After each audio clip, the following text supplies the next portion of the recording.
Hello friends, welcome back to our new video. और last video में हमने longitude पढ़ लिया था कि अपन लॉन्गिट्यूड की मदद से टाइम और डेट किस तरह से निकालते हैं। ठीक है, फिर अपना आ गया लैटिट्यूड। लैटिट्यूड में मैंने आपको जैसे कि बताया था कि हम लैटिट्यूड की हेल्प के थ्रू हम क्या फाइंड करेंगे, सीजन्स में डे नाइट सर्दी गर्मी ये सब इन सब चीज़ों के बारे में हम पढ़ेंगे।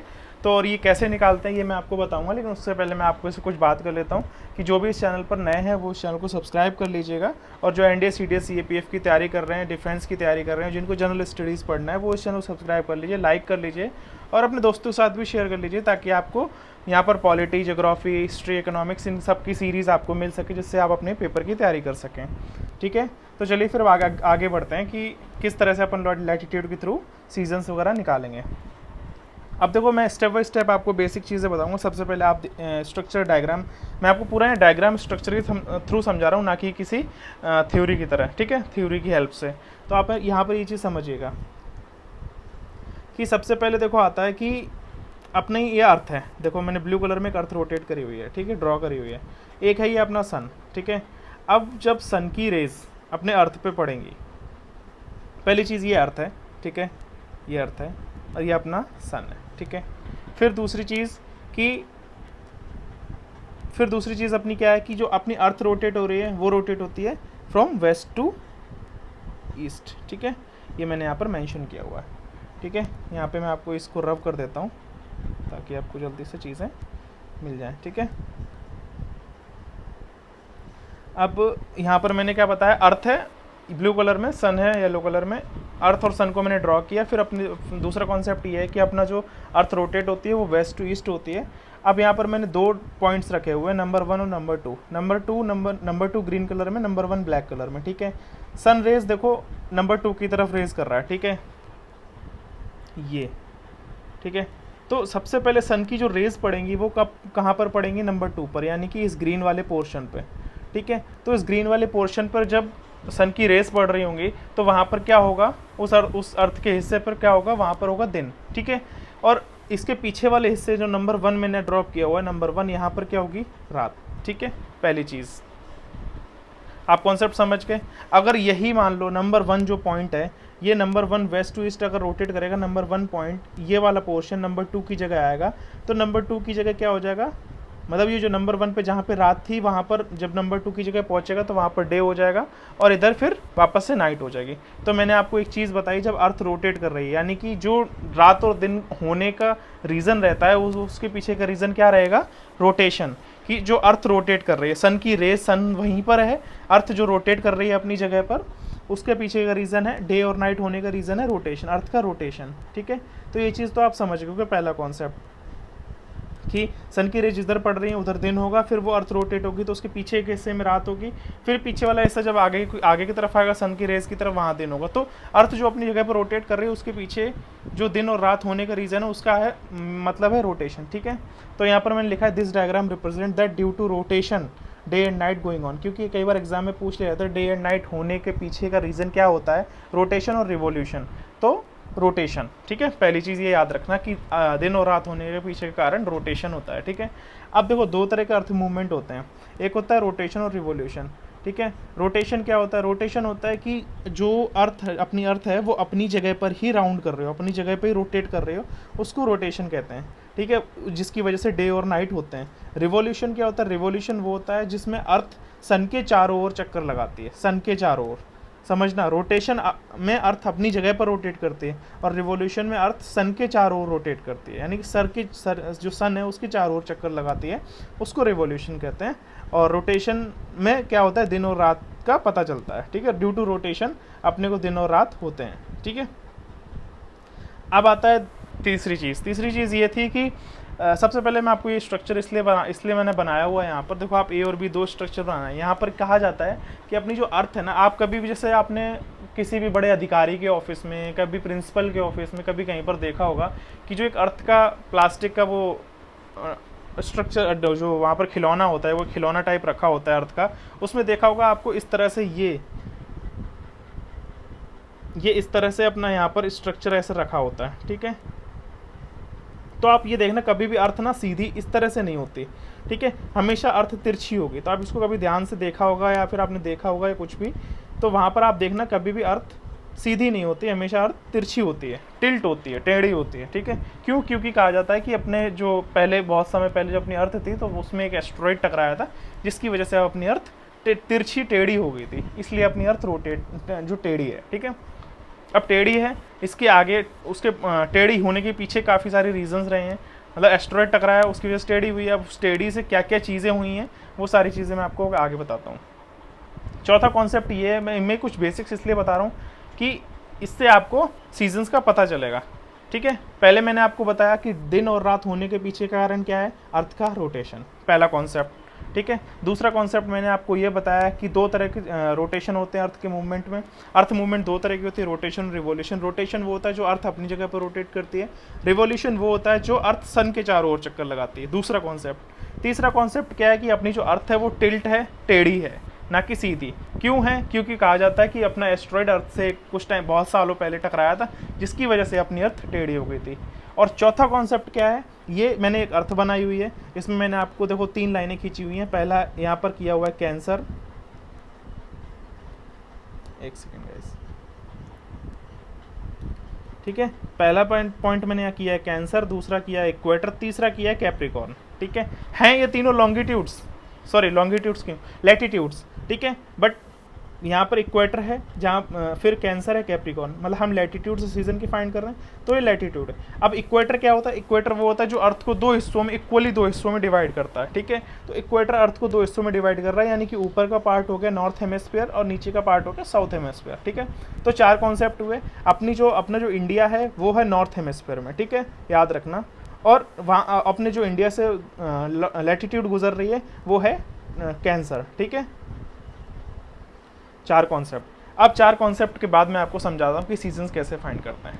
अब मानो ये अपना सन है, यहाँ पर मैंने सन ड्रॉ किया हुआ, आप इस स्ट्रक्चर को ध्यान से देखना, ये सन बनाया हुआ है, ये मैंने 4 अर्थ बनाई हुई हैं, ठीक है, 4 अर्थ बनाई हुई हैं। यहाँ पर टिल्ट है अपनी चारों ओर, ध्यान से देखिएगा, मैंने आपको टिल्ट करके दिखाया हुआ है, और सब में नॉर्थ साउथ लिखा हुआ है।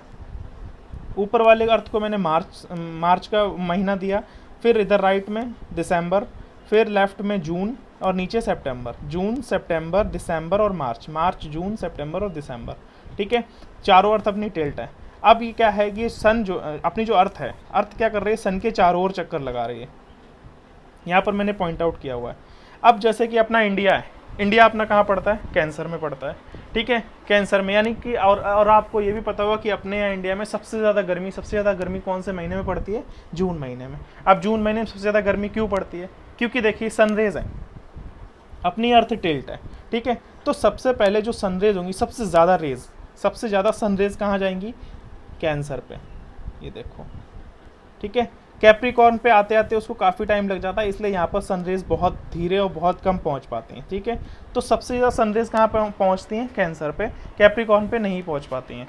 इसलिए अपने यहाँ सबसे ज़्यादा सनरेज जब कैंसर पे पड़ती हैं, और वो अपनी अर्थ टिल्ट है, और यहाँ पर देखो मैंने इंडिया ड्रॉ किया हुआ है, ये देखो इंडिया ड्रॉ किया हुआ है, तो यहाँ पर इसलिए अपने यहाँ जून के महीने में सबसे ज़्यादा गर्मी पड़ती है, ठीक है।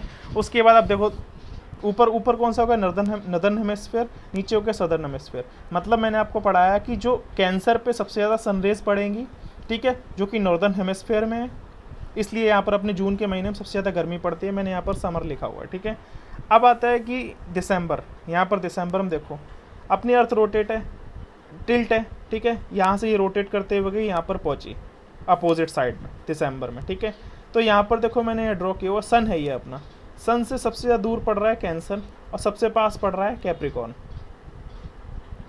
दिसंबर के महीने में सबसे ज़्यादा सनरेज कहाँ पड़ती हैं, कैप्रिकॉर्न में। इसलिए अपने जो ऊपर इंडिया है, या फिर जो अपना नॉर्दर्न हेमिस्फीयर है, वहाँ पर जो अपना इंडिया है, तो वहाँ पर सनरेज बहुत कम पहुँच पाती हैं, इसलिए अपने यहाँ दिसंबर में आपने देखा होगा सर्दी पड़ती है। इसके पीछे ये रीज़न रहता है, ठीक है।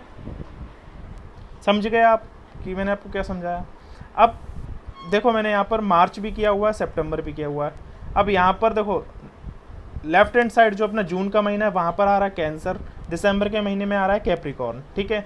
फिर आता है जो सितंबर और मार्च है, सितंबर और मार्च में सनरेज सबसे डायरेक्टली कहाँ पड़ती है, ना तो कैंसर पे पड़ती है ना कैप्रिकॉर्न पे पड़ती हैं। सबसे ज़्यादा सनरेज कहाँ पड़ती हैं, इक्वेटर पे। दोनों सितंबर और मार्च में इक्वेटर पे सनरेज पड़ती हैं, ठीक है। तो इसीलिए आपने कई बार आप खुद भी फील करते हो कि जब सर्दी जाती है, गर्मी जाती है, तो आप देखते हो कि एक बीच में ऐसा टाइम आता है जहाँ पर हम कई बार आपने आपने भी ये सब चीज़ें करी होंगी कि जैसे अपन रजाई में लेटते हैं तो अपन एक पैर बाहर निकाल लेते हैं, क्योंकि अपने गर्मी भी लग रही होती है, सर्दी भी लग रही होती है, अपन एग्जैक्ट आइडिया नहीं लगा पाते कि यार गर्मी है कि सर्दी है। तो सेम उसी तरह से, क्योंकि जो सितंबर और मार्च के महीने होते हैं, जो जुलाई अगस्त सितंबर हो गया, ठीक है, या फिर उधर जनवरी फरवरी हो गया, तो ये जो मीडिएटर मौसम होता है ना, यहाँ पर सर्दी गर्मी का अपन आइडिया नहीं लगा सकते। क्यों? क्योंकि उसके पीछे सनरेज जो है ना सबसे ज़्यादा दोनों मार्च और सितंबर के महीने में कहाँ पड़ती हैं? इक्वेटर पे, ठीक है। तो ये रीज़न है। तो यहाँ पर मैंने आगे लिखा हुआ है कि जून के महीने में ट्रॉपिक ऑफ कैंसर, ठीक है, जून के महीने में अपने इंडिया के हिसाब से देखें, जून के महीने में ट्रॉपिक ऑफ कैंसर पे पड़ती है सबसे ज़्यादा सनरेज नॉर्दर्न हेमिस्फीयर में, ठीक है। तो वहाँ पर सबसे ज़्यादा क्या होती है? समर, ठीक है, गर्मी होती है। और सदर्न हेमिस्फीयर में क्या होता है? विंटर, ठीक है। सेम दिसंबर के महीने में सबसे ज़्यादा सनरेज कहाँ पड़ती है? ट्रॉपिक ऑफ कैप्रिकॉर्न पे। ट्रॉपिक ऑफ कैप्रिकॉर्न कहाँ पड़ता है? सदर्न हेमिस्फीयर में। सबसे ज़्यादा सनरेज सदर्न हेमिस्फीयर में पड़ती है, तो वहाँ पर क्या हो जाती है? समर। और नॉर्दर्न हेमिस्फीयर में यानी कि अपने इंडिया में क्या हो जाता है? विंटर हो जाती है। सितंबर एंड मार्च में सबसे ज़्यादा सनरेज कहाँ पड़ती हैं? इक्वेटर पे। इक्वेटर पे क्या मतलब? वहाँ पर अपन को हमें ना ही ज़्यादा गर्मी पता चलती है, ना ही सर्दी पता चलती है, ठीक है। तो ये चीज़ें मैंने आपको देखो सीजन्स फाइंड करने को दिखाया कि किस तरह से सीजन्स लैटिट्यूड की हेल्प से फाइंड होते हैं, ठीक है। ये इक्वेटर है, कैंसर है, कैप्रिकॉर्न, ये मैंने आपको पढ़ाया। अब एक और कॉन्सेप्ट ये आता है कि यह कॉन्सेप्ट भी आपको नहीं पता होगा, ये कॉन्सेप्ट मैं आपको बताता हूँ कि गर्मियों में आपने देखा होगा दिन बड़े होते हैं, रातें छोटी होती हैं, और सर्दियों में आपने देखा होगा रातें बड़ी होती हैं, दिन छोटे होते हैं। क्यों? क्योंकि देखो मैंने आपको बताया कि देखो दिन और रात का होने के पीछे का रीज़न रहता है रोटेशन, ठीक है। बट दिन बड़े और छोटे होने, यानी जो वेरिएशन है दिन बड़े छोटे होने का, कि गर्मियों में दिन बड़े होते हैं, रात छोटी होती है, सर्दियों में रात बड़ी होती है, दिन छोटे होते हैं, इसके पीछे का रीज़न होता है रिवॉल्यूशन, ठीक है। क्योंकि ये देखो अपनी अर्थ यहाँ पर थी जून के महीने में, तो यहाँ से जब ये रोटेट करके आ रही है, ठीक है, यहाँ से ये रोटेट करके आ रही है, ये रीज़न रहता है रिवॉल्यूशन का, और इस वजह से दिन बड़े रात छोटी और रात बड़ी दिन छोटे होते हैं। और रिवॉल्यूशन के साथ साथ इसके साथ का एक और रीज़न ये रहता है कि अपनी अर्थ का टिल्ट होना, ठीक है, अपनी धरती का तिरछा मतलब जो झुका हुआ टिल्ट टेढ़ा होना भी दिन और रात के वेरिएशन को रिप्रेजेंट करता है, ठीक है। तो ये सब चीज़ें होती हैं कि इस तरह से हम लैटिट्यूड की हेल्प से सीज़न का पता करते हैं कि सर्दी गर्मी क्यों पड़ती है, दूसरा दिन बड़े और रात छोटी क्यों होती हैं, समझ गए। उसके बाद मैं आपको इन शॉर्टकट आपको समझा देता हूँ एक बार। जून के महीने में, एक सेकेंड गाइस, ठीक है, जून के महीने में नॉर्दर्न हेमिस्फीयर में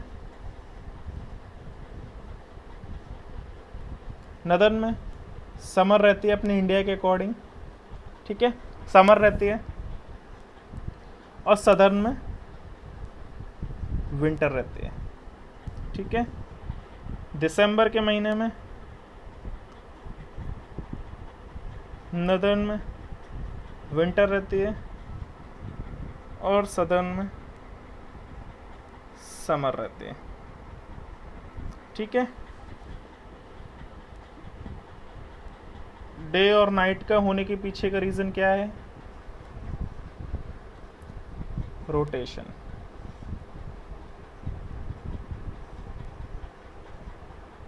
variation of day and night,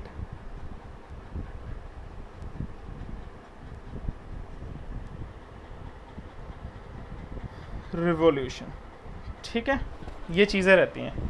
तो इस तरह से हम लैटिट्यूड की हेल्प से पता करते हैं, ठीक है। इसमें पड़ता है कैंसर में समर है, यहाँ पर पड़ता है कैप्रिकॉर्न, ठीक है। कैप्रिकॉर्न में समर इसलिए गर्मी ज़्यादा होती है, ठीक है। तो यही चीज़ें अपन ने आज पढ़ी हैं। होप सो गाइज आपको समझ में आ गया होगा। अगर आपको नहीं समझ में, मैं वापस समझा देता हूँ कि एक बार वापस रिपीट और करता हूँ कि ये अपनी अर्थ है। देखो यहाँ पर जून के महीने में कैंसर पे सबसे ज़्यादा सनरेज पड़ती हैं, इसलिए अपने यहाँ गर्मी ज़्यादा पड़ती है। विंटर पे सनरेज बहुत कम पहुँच पाती हैं, ठीक है। क्योंकि देखो एक आप ये कॉन्सेप्ट पढ़ते होगे और बचपन से पढ़ते आए हो, कि आपने भी पढ़ा है, मैंने भी पढ़ा है, हमेशा से पढ़ते हैं, sun rises in the east, ठीक है, ये एक लाइन है। बट कहीं से भी सन कभी भी नहीं राइज होता है, सन अपनी जगह पे रहता है, अपनी अर्थ रोटेट होती है और रिवॉल्यूशन करती है, मतलब रोटेट अपनी जगह पे होती है, उस वजह से दिन और रात होते हैं, और सर्दी गर्मी जो बढ़ती घटती सर्दी गर्मी पड़ती है उसके पीछे का रीज़न होता है रिवॉल्यूशन। और दिन बड़े और रात छोटी, रात बड़ी और दिन छोटे होने के पीछे का भी रीज़न रिवॉल्यूशन। और दूसरा धरती का तिरछा होना, टेढ़ा होना, इसके पीछे ये रीजंस रहते हैं। ठीक है, तो ये सारी चीज़ें होती है सर्दी गर्मी पड़ने के पीछे के कारण। होप सो गाइज आप समझ में आ गया होगा। मिलते हैं नेक्स्ट वीडियो में। फिर अगर अब देखो ये सारे कॉन्सेप्ट अपन समझ गए ना, अब इसके साथ ही नेक्स्ट टॉपिक में आएगा समर सोलिस्टिस, विंटर सोलिस्टिस, वो सारी चीज़ें मैं आपको एक बार पढ़ाऊंगा। बट होप सो गाइज ये कुछ कॉन्सेप्ट थे समझ में आएंगे। स्टार्टिंग मैंने कुछ कॉन्सेप्ट आपको इसलिए समझाए ताकि आपको आगे की स्टोरी समझ में आए। सॉरी, देखो यहाँ पर दिन रात का होना मैंने आपको रिप्रेजेंट किया। दूसरा कॉन्सेप्ट मैंने आपको रोटेशन रिवॉल्यूशन के बीच में डिफरेंस समझाया। तीसरा कि अपनी अर्थ टेढ़ी है, क्योंकि एस्ट्रॉइड कुछ बहुत सालों पहले टकराया था। चौथा कि कैंसर, कैप्रिकॉर्न और इक्वेटर, और नॉर्थ हेमिस्फीयर, साउथ हेमिस्फीयर। ठीक है, लैटिट्यूड्स। उसके बाद इन सब चीज़ों ने मिलके सर्दी गर्मी और दिन रात का किस तरह से रिप्रेजेंट किया है, इन सारे जो बेसिक कॉन्सेप्ट अपन ने यहाँ तक पढ़े उन सबको मिला के अपन ने यहाँ पर सर्दी गर्मी और दिन रात के बारे में पढ़ा। उसके बाद मैंने आपको बहुत सारी चीज़ें पर रोटेशन रिवॉल्यूशन से क्या होता है अपने अर्थ में, वो सारी चीज़ें मैंने आपको बताई। फिर अब अपन नेक्स्ट वीडियो में मिलते हैं समर सोलिस्टिस, विंटर सोलिस्टिस के लिए किस तरह से क्या क्या चीज़ें होती है, उसमें क्या होता है। अब वो बहुत इजी लगेगा आपको अगर आपको ये सारी चीज़ें समझ में आ गई, और नहीं आई तो आप एक दो बार और देख लीजिएगा रिपीट करके वीडियो को, और आपको समझ में आ जाएंगी। ठीक है भाई गाइज़, अब मिलते हैं नेक्स्ट वीडियो में। और सब्सक्राइब करना मत भूलिएगा गाइज़, लाइक करिए और अपने दोस्तों के साथ शेयर करिए, प्लीज़ हेल्प करिए हमारे चैनल को। मिलते हैं नेक्स्ट वीडियो में। Thank you and have a good day.